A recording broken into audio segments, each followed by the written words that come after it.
Welcome to Your Biz, Your Rules with Dara Paddy, the podcast here to help you weave the perks and quirks of your personality into your business.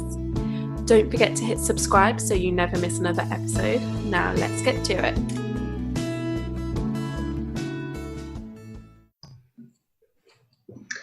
Hi everyone and welcome to the latest episode of Your Biz, Your Rules. I am joined by a very special guest today, my friend Kerri Walker, who I've both worked for and worked with and just generally had a bit of a chinwagon in various Facebook groups, but I'm excited to introduce her to you today. So Kerri, hello. Hi, thank you so much for having me. I'm really happy to have you because you have such an amazing wealth of knowledge in that little brain of yours. So I'm hoping you'll share that with my people. All of it. Excellent. And so if you could just introduce yourself first, that would be great. Yeah, sure. I mean, I'm Kerri Walker. I am a PR and marketing strategist, I guess you kind of call it. I sort of play with the title quite a lot. And also a writer and author as well now. Yeah, you just wrote a book, didn't you? I have. Yes, it's very exciting. Finally, literally been a dream of mine for so long. And I just kind of thought, it's just got to be done. Let's just do it. It's a similar thing to this podcast. I've sort of had it in the back of my mind for ages, like, oh, I want to be a podcaster, and then just not done it with it. And then I just thought, why not? Yeah, you kind of, I mean, I know for myself, just sort of always thought that I want it, but I'm not good enough, or it's not for me, or, I'll never quite get there. And I just think, actually, you can do anything you want to do. So just go for it, just do it. So here we are. So, okay, tell us about this book. What's it about? Okay, so it's called Step Into the Spotlight, and it's basically 200 marketing ideas for small businesses, sole traders, entrepreneurs, whatever it is you kind of call yourself as a small or micro business. I think I kind of procrastinated on it because I had so many different ideas, but I think this is a really great start because it's really a really general take on kind of marketing and visibility and becoming, raising your profile. And it gives you 200 ideas, which you can try them all over a length of time, or just kind of pick your favorite ones, which I kind of recommend people do. So yeah, really excited. I like that. So it's like people can tailor their approach to PR marketing based on their personality type. Absolutely. And at the end of each section, there's, little works, space for some notes, and you can just pick a couple of your favorite ideas. So it's not, obviously 200 ideas is really overwhelming and it's a lot. So you can there's space for you to kind of pick out your favorite bits and just focus on those. So it's a lot less overwhelming. I like that. I think that's really useful because you see, or I know I see certainly a lot of introverts out there who run these amazing businesses, but they shy away from all of the marketing stuff because it just seems like too shiny and too salesy and too sociable and all of that stuff. Yeah, it is. It's too much. Like, I consider myself quite a social butterfly, I guess, but I still like to go and hide away in a dark room. Like I love doing stuff like on camera and in person and stuff, but it still makes me feel really icky and uncomfortable sometimes, even now. So it's really easy to feel that way. Okay, so if somebody's listening who is the self-described introvert who hates putting themselves out there and hates being look at me, what are the little tips that you would give them to start getting a bit more comfortable with the marketing and PR world? I would say just be really easy on yourself. We can give ourselves a hard time and just think, oh, well, I'm not doing this and I'm not doing this, and just make ourselves feel really bad about it. So I guess the first thing is just the mindset and just being, kind of give yourself permission not to do everything and not to be everywhere, and just set really, maybe just trial and error, see what works. If you like going and talking to people, go to a networking event. If you want to sit behind your laptop screen and not see anyone, write some articles. It's absolutely fine. Just kind of figure out where your audience is and how they really like to consume their information. Do they read magazines? Are they listening to podcasts? And then you can kind of get a feel as to how you can get in front of them. And I always say to people and my clients, don't do things that make you feel really uncomfortable, because it's not worth it. It's just not worth the energy and the time that you waste worrying about it. Just do things that you are really, really good at, or really love doing, and that you know is going to get in front of your ideal clients and people that you want to reach out to. I think that's really good advice, and definitely I can relate to that with how I market my business, because for the longest time I was very much a like hide under the table kind of person. I wanted to be behind the scenes. I didn't want to be out there doing stuff with my face and my name, and that was really scary. And I suppose over the years, because yes, it has been years now, I'm old, I've sort of tested and tried a few different things to figure out what works. Like for me, Facebook is something I can't bear it. I really dislike marketing on Facebook.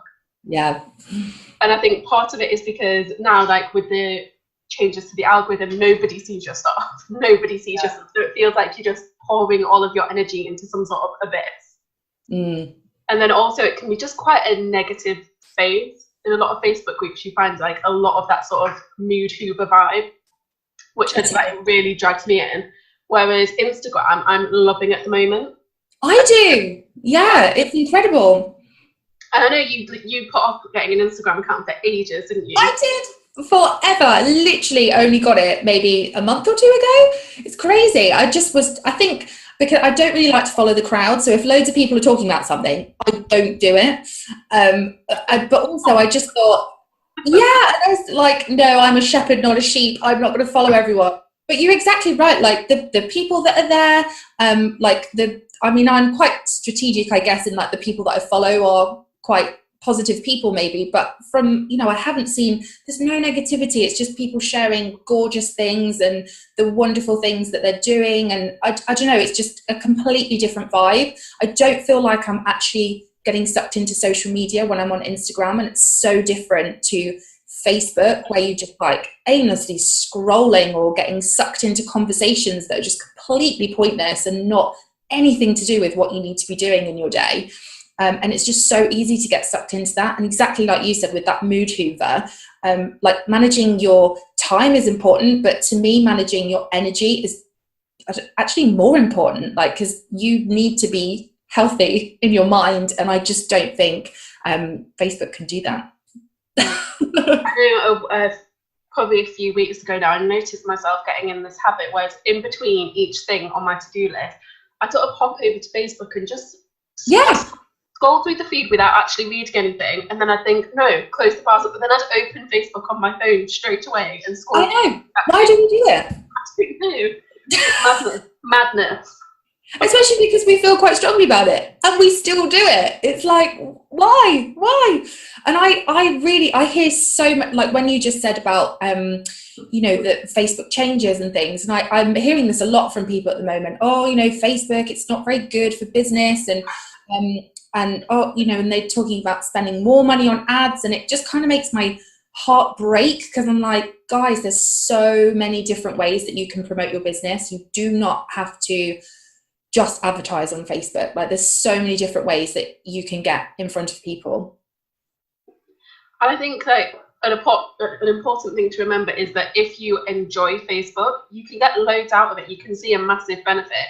But if you don't, why are you forcing yourself to do it? Exactly. And it's exactly what I just said. If you don't like public speaking, don't do public speaking. It's exactly the same. It's a strategy. It's a marketing strategy. People use Facebook to get clients. So, if you don't like it, maybe don't go cold turkey if it's impossible, but just limit your time, and, maybe even just pencil it into your diary and just say, right, I'm only going to spend, 10 minutes. I'm not going to aimlessly scroll and everything, and kind of, switch off. Mm-hmm. A while back, I sort of decided I was going to take control of Facebook, and so I deleted all the notifications off my phone, so I don't get anything on my phone now. I don't even get text message notifications anymore. And then I also went through all of the Facebook groups that I was a member of and really thought about which ones I would miss if I deleted them out of my newsfeed, and which ones just make me roll my eyes or scroll faster or whatever. And I just sort of took myself out of those groups, and I haven't missed a single one. No, I don't think most of us would, really. No. And I completely lost my train of thought there, but I know I was going to say something fabulous. I love that. I'm going to say that next time I lose my train of thought, because I just go, oh God, I'm so stupid. What was I saying? Damn it, it's gone. Okay, so back to your book. Let's talk about the process of writing it, because it's very much on, because we're recording this in November, by the way, which is very much the month of writing books, what with NaNoWriMo and everything going on at the moment. So how was it for you? How was the experience? It was amazing. I simply cannot understand why it took me so long to do it. Now, I guess the reason I finally got it done is because I did it when I was away from home. So I was house sitting and pet sitting for a friend for a week with my son. And I said to myself, right, for this 1 week, these 7 days, the only thing you have to do is write this book. And I did it all from start to finish in that week. And that was it. And I think because I kind of treated it as a writer's retreat, you know, I took my, you know, my best teas and coffees with me, and, you know, all the gorgeous things, and went out for lunch and went for country walks. And it was just such a relaxed vibe. I would never, ever, ever have got it done that quickly, or even potentially at all, had I just thought, oh yeah, I'll just write my book in my office or something. For me, getting out of that space and getting into a new environment was just huge. It was an absolute game changer. I think it really gives you a boost in creativity when you're away from the norm. It really does. And it was such a beautiful, quaint little village that I was in. You know, there was no traffic and there was no one walking past. It was just me and my laptop, and it was just gorgeous. You just reminded me of this blog post that I wrote ages ago now about sort of curating a writing ritual for yourself.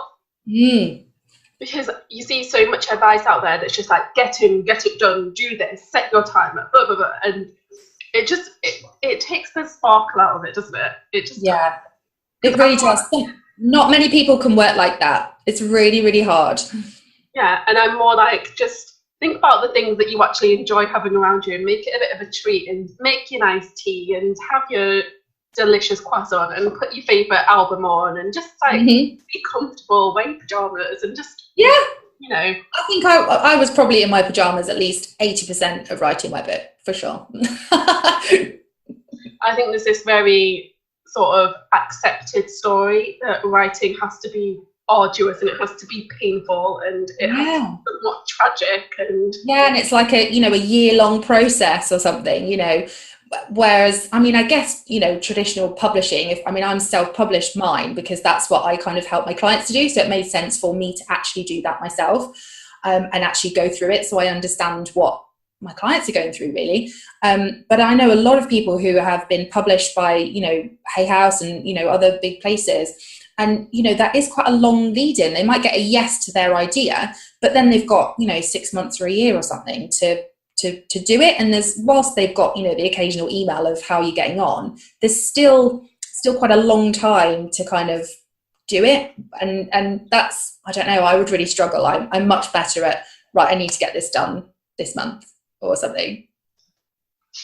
I like that. I'm so impressed that you're now a published author. Thanks. Putting that on your email signature and everywhere. It's like, Kerri Walker, published author. I know, I should, shouldn't I? Yes. Okay, I will. I think, do you know what? I've noticed it on so many like business bucket lists. Everybody wants to write a book. That's what everybody has in their mind. Like, one day when I grow up, I want to write a book. Yeah, that's what I thought. And I was like, well, I'm in my 30s, so technically I am grown up. So I kind of need to do it now, I think. Okay, so rewinding back to Instagram, because I've been slightly stalking on Instagram, I've noticed recently that you've been doing a lot of this downtime stuff and switching off and having more fun in life. And I just wanted to talk about that a little bit, because I know if the listeners are anything like me, it's very, very easy to get wrapped up in business, and you sort of think to yourself, I enjoy my business, so it counts as a hobby, so yeah, I'll just spend all my time doing that. But it's not always the best approach. No, definitely not. And I think, I mean, I have a 3-year-old son, so I guess I think if I was just on my own, I probably would be at my desk. In fact, before I had him, I would work until like 2 a.m., not actually achieve anything or be bringing in loads of money at that stage. Like I just presumed I needed to be at my desk all the time. But I think probably like having a dog, I have to leave the house and I have to do stuff. And I think knowing that I need to be present for him and also my other family, because I've just moved back home so I've got surrounded by family who I want to see and I want to enjoy being so close to, because I haven't been here for so long, and I guess having those people around me has just kind of really reminded me that I need to not just take time off, because I've always done that, but actually take time off, switch my phone off. I put my phone on do not disturb, so nothing can come through, and just, I don't know, go out for the day and just really be present in the moment, which I haven't ever done before. I'll go out, for the day, but I'm still thinking, oh Christ, I've got those emails, or you go to the toilet and you check your emails, or you'll just go and check something quickly and not actually really enjoy yourself because you're still thinking about work. And it sucks to live like that, in my opinion. I don't enjoy it. Oh, I completely agree. A few weeks ago, I honestly felt like I was going completely mad. I woke up I didn't even wake up. I hadn't gone to sleep yet. I was lying in bed at about 2 o'clock in the morning, and I was just thinking, I need to get this like content strategy mapped out. Yeah. Or I'm just like, tomorrow is just going to be over. So I got up at 2 a.m. to open up Asana and work on this content strategy. And the next morning and I had a really like bad cold at the time. And I just woke up and thought, I feel awful. I'm losing my mind. I need to. And so I decided that I was going to have 2 half days off. I wasn't even having the whole days off. Just for that Thursday and Friday, I was having half days off. And honestly, I didn't know what to do with myself. No. It's been so long since I'd had time away. I'd like pick up my phone and not even like go on it, just look at the lock screen and just be thinking, not even always thinking, just staring at the lock screen without actually clicking onto anything, and just thinking, I don't know what to do with myself, how to relax and have fun. Yeah, I know. I was exactly the same, and I would just and I'd have like a little moment where I would be on my own, or there'd be, I don't know, some quiet time, and then I was exactly the same. I'd like pick up my phone and be like, oh, I'll just see what's on eBay, or I'll just I don't know, look on Rightmove. I've moved house. I don't need to go on Rightmove. Do you know what I mean? It's like, why would I do that? But and you just, I don't know, it's just something about us that just want to keep doing that. I'm really, really, really making a massive effort to be present in the moment, but also look after myself and actually get some sleep. Making sure my son's in bed on time, so I can have enough of the evening that I don't feel like I need to stay up late to spend time by myself. So just making sure I'm in like a really good morning routine, but actually an evening routine as well, to kind of get you set up and ready for the next day as well. That's been really big for me. Okay, so now you mentioned your morning and evening routines, I am going to have to ask about those, because I'm incredibly and I love that stuff. Yeah, I mean, to be honest, they kind of change quite regularly. But at the moment, like in the evening, I will I don't do anything after 7 o'clock, when it's just me. And I don't work in the evening anymore. I make that a rule, unless there's like a rush job, which happens like hardly ever. So I don't work. I'll maybe watch TV, or I've just started doing puzzles. I'm a grown up officially. My nan lent me a puzzle. And I'll just do, I don't know, just like have some me time. I'll read, have a bath, something. And then just before I go to bed, I will get everything ready for the next morning. So like maybe prep breakfast, or get put my coffee out for the next morning or something like that, just so I kind of wake up and, it's there. And I'll even get my clothes out for the next day as well. That is huge. That saves so much time. And then in the morning, I used to work. I used to get up at 5 a.m. before my son got up to try and get an hour or two at my desk. Which kind of works, but I've switched it all up now. So what I'll do now is I'll just wake up, have a cup of tea, maybe journal, scribble some notes. Maybe I've had a dream about something that I think, oh, that's a good idea. And I'll just read. I'll just read whatever personal development book that I've got going on at the moment. And that, to me, literally just a tea and a read and a write is just huge. So when he wakes up, I'm like ready and raring to go, rather than just kind of waking up because he's crawled on my head and I'm like, oh, what are you doing? It kind of gets me in a much better headspace. I love that you lay everything out the night before. That's like the ultimate grown-up move. Isn't it? I know. I've been doing that for a little while, actually, but I make a real effort to do it now, and I do it for my son as well. And because in the morning, like, I'm just kind of like, oh, I don't know what to wear. I don't really know what I'm doing today. Whereas in the evening, I'm kind of like, right, okay, what am I doing tomorrow? I've got a meeting first thing, so I'll need to wear something smart. Right, I'm going to get this out, and then it's there. It really, really works for me. Interesting. I might have to try that, because my approach to getting up in the morning is grabbing whatever's closest and just putting I know. I've got sort of like 90% of my clothes I probably don't ever wear, because I've just got the 3 same outfits on rotation. Yeah. I think we're all guilty of that, aren't we? Well, I feel like soon I can get my 2 Christmas jumpers out as well, so then they'll be on a loop for the rest of the year. Amazing. Yeah, I can't wait to go and get one. I've actually got this little thing that I've now put up sort of behind my computer screen above my desk, that I can see that it's like things I really want to make non-negotiables in my day-to-day. I love that.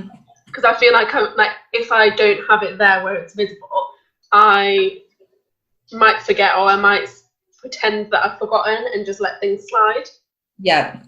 So for me, like the morning routines, like I'm not so organised as you, but things like I like to spend even just 5 minutes journaling first thing in the morning, because that stops me from being so frantic, because I have 2 dogs, so I have to walk those first thing in the morning. And if I don't do that journaling first, then I find myself while I'm walking, like hyperactively panic mode, talking to myself about all the things I've done, or all the things I need to think about. Whereas if I do that tiny little slice of journaling, then when I walk the dogs, I can just be like tra-la-la and listen to a nice podcast and just enjoy your walk. Yeah. And then when I get back, I actually feel more like a human, and like I can actually start the day. Yeah, I have notepads in every single bag and like pocket, just in case, because I always think, oh God, I've got to do that, or oh, that's a really good idea for something. So yeah, I'm always writing down stuff. And to be honest, I was flipping back because I was looking for something in my journal this morning, and like every other page it's like note to self, and then like a list of things I need to look at the next day, or note to self, or things like I'll have an idea for, I don't know, a sales page or something in the middle of the night, and just like quickly sketch it out, so then I can just go back to sleep and I don't have to keep thinking about sales pages. Yeah, it's so true. It's like, well, it's decluttering, isn't it? It's like, yeah, okay, get that idea out. And it really helps as well if that happens to you in the work day and when you're actually working, and then you kind of want to like go and play with that idea. I have stopped doing that, luckily, because I'll just write the idea down and then get back to work, because otherwise I'll just go, woo, something shiny, let's go and play with it. So yeah, that does work well. And another benefit that I see is of just writing things down is that otherwise I'll add them to my to-do list. So I'll add notes to my to-do list, like plan out format of XYZ, or think about this, or think about that. And it probably takes me longer to write down and think about this and then actually think about it than it would to just quickly write it down as it pops into my mind. So it's like what you said before about managing your time and managing your energy. You just got to make it work for you. Definitely. It's so individual, isn't it? Everything is. And I think I really have felt such a massive shift, like with my own energy and my mojo, I guess, just with kind of making myself a priority and actually making sure I do get some time to myself, and not feeling guilty about that. And yeah, just taking some time out and switching the goddamn phone off.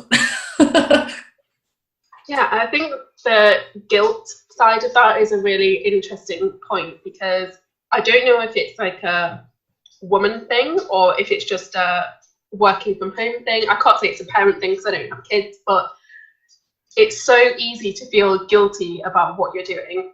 It feels like, I don't know, I feel a lot of guilt when I have to prioritize my business stuff, and then I also feel guilty when I'm not prioritizing my business stuff. So if I'm having like downtime where I'm having a bath, or I'm watching something fun on TV, or I'm just chilling out doing something in my art room, in the back of my mind I've got this tiny bit of guilt that I could be doing something more productive with my time.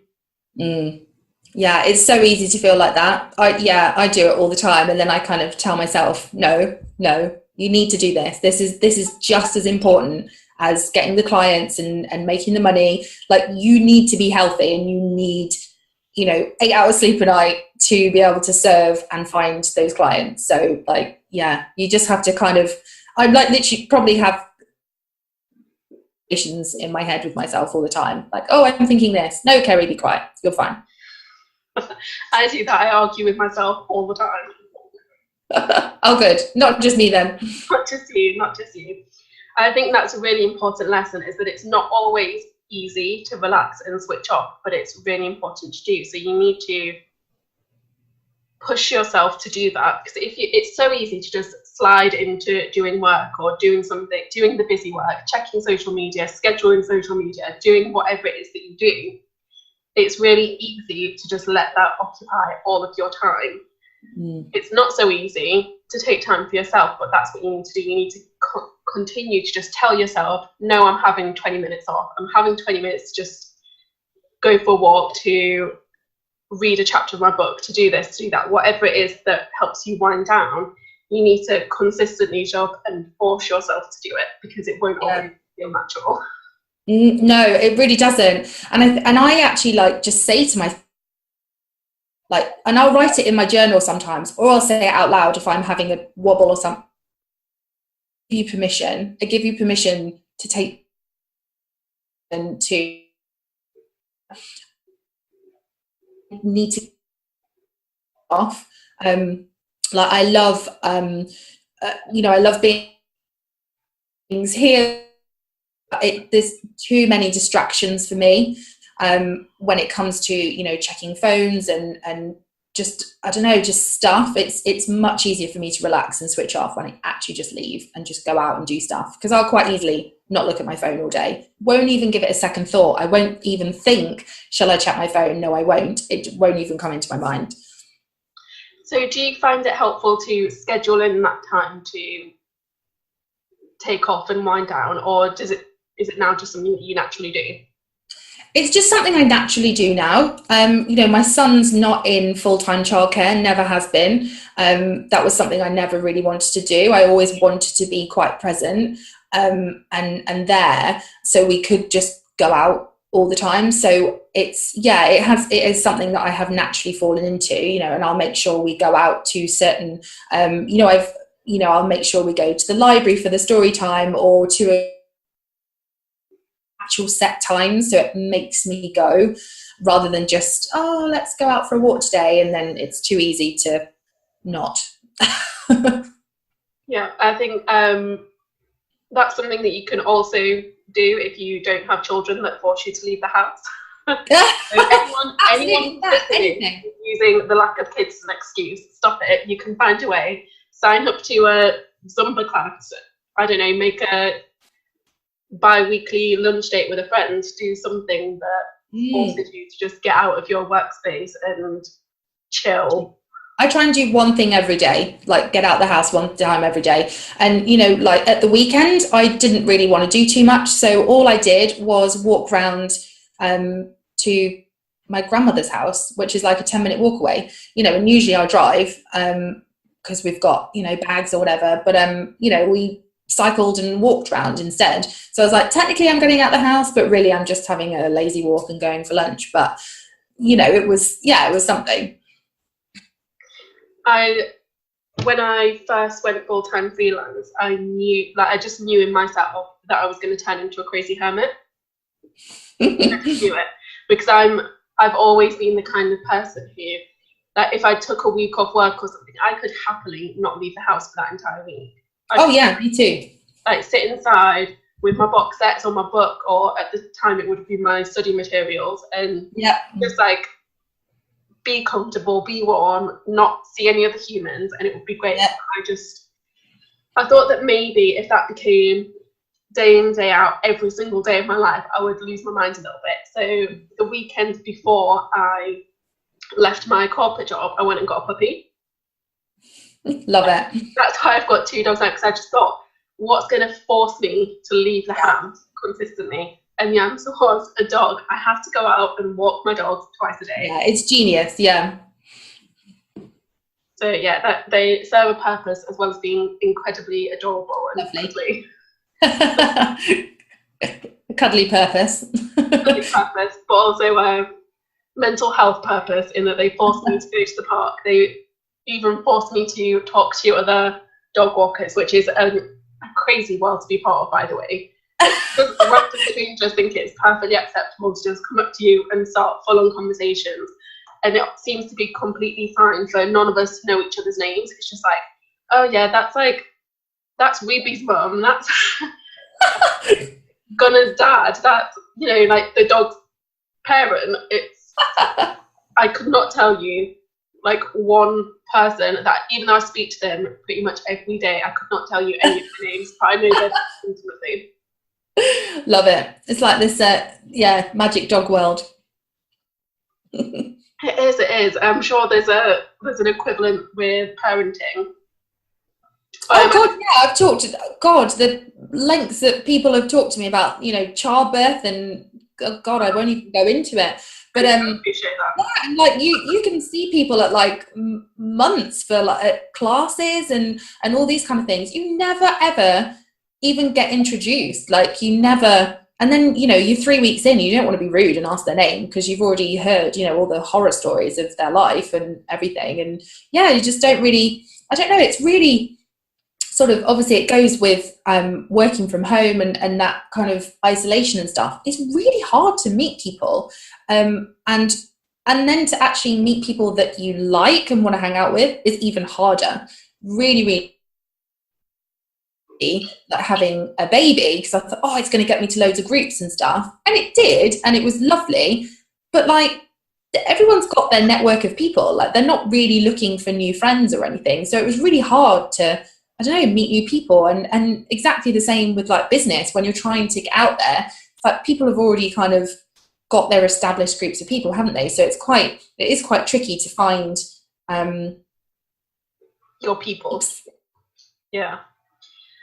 That's actually something that I've been thinking about a lot, because I mean, I've always been fairly awkward. I've never found it particularly easy to just go and make friends with people. But all the different jobs I've had, and like being in education, all that stuff, you're forced in a room with people, so you kind of have to build those relationships. And when you do 90% of your work online, you don't have that pressure to interact with other people in the same way. And I think that can make you very almost lazy with regards to relationships, because it's really lazy, because it's so easy to just not speak to people. Like you can just sort of comment on a couple of Facebook posts and you feel like you've been a friend to that day, but actually like, are we building these strong connections anymore? I don't know. No, I miss that. I do. I can remember when I was like a teenager, and you know, you would like call your friend's landline and say, do you want to come over and watch a movie and a pizza? And you know, you'd have like 5 friends round, and I mean, I'm sure teenagers still do that, but I mean, like it was just gorgeous. It was just such a nice time to be able to just go, yeah, girls, come on over. And it's really hard to. It feels really hard to do that now, because people have got their own stuff going on, or just don't really talk in the same way. You're like, and like if someone starts a sentence, did you see on Facebook the other day? My brain switches off. I'm like, no, I did not. No, so much no. Like 50% of all my conversations. I know. I'm just like, no, I didn't. No, I didn't. Just pretend I haven't got Facebook. Like I'm on it and I see it, but I try not to look through, you know, everyone's pictures and stuff. So yeah. I remember when I was at school, you'd be at school, you'd spend all day with the same people, then you'd go home, you would phone them up and speak to them for like hour or so. And then when I started secondary school, it was when MSN was all the rage. So then after the phone call, you would then move to MSN and spend the rest of the night just chatting to them. I used to stay up all night sometimes. My mum would never know, on dial-up, internet, penny a minute. I would stay up all night on MSN talking to people from school. It was crazy. Yeah. Sorry, Mum, now you know. I know, yeah. Sorry, Mum. The phone bill, it was my fault.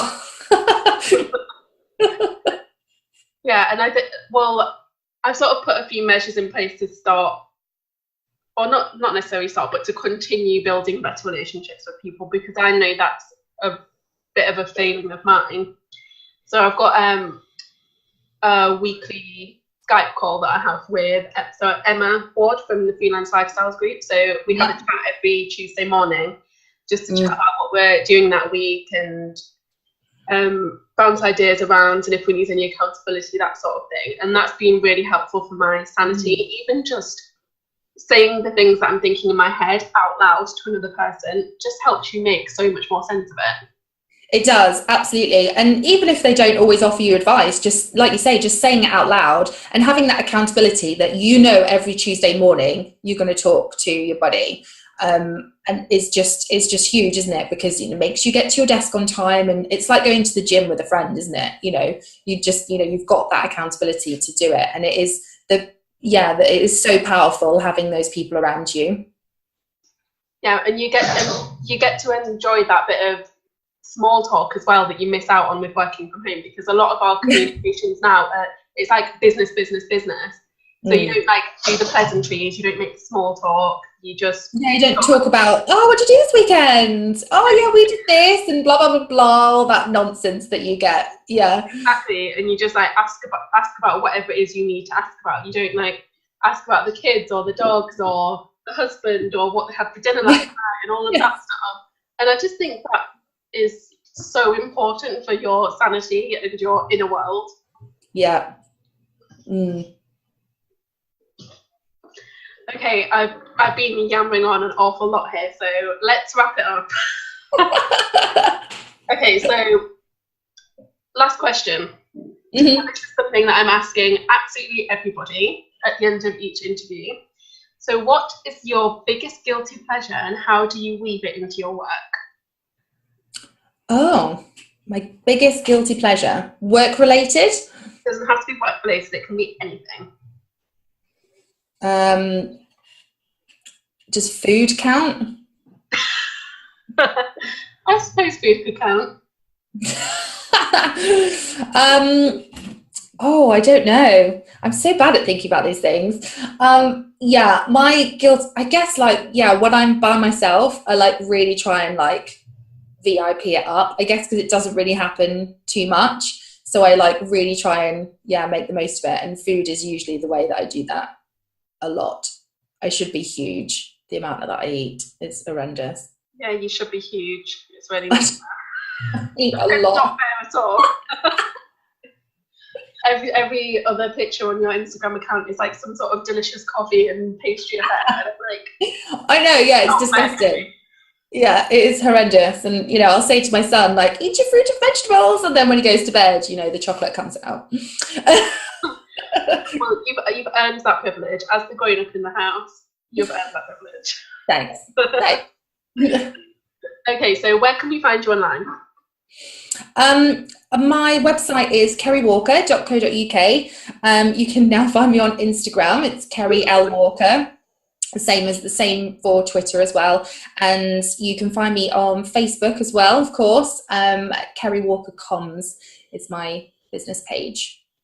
Oh, and Kerri also has a fab group that deals with all things marketing and PR, so definitely check that out. I will pop the links to all of these in the show notes, as well as a link to your fabulous book, because you are now a published author. Thanks! So thank you so much for chatting with me today, and I hope you'll come on again just for another chin wag, another... Sure! Have to think of a good topic. Write another book so we can talk about that. Okay, great. Done. Thanks. All right. Talk to you later. Thank you so much. Bye. Thank you for listening to Your Biz, Your Rules. If you've enjoyed this episode, I'd love it if you could leave me an honest review on iTunes. As a little thank you, the first 150 people to leave me feedback will get access to Conquer Your Content Plan, my exclusive workbook designed to help you dream up, draft, and leverage strategic standout content in next to no time. See you next week.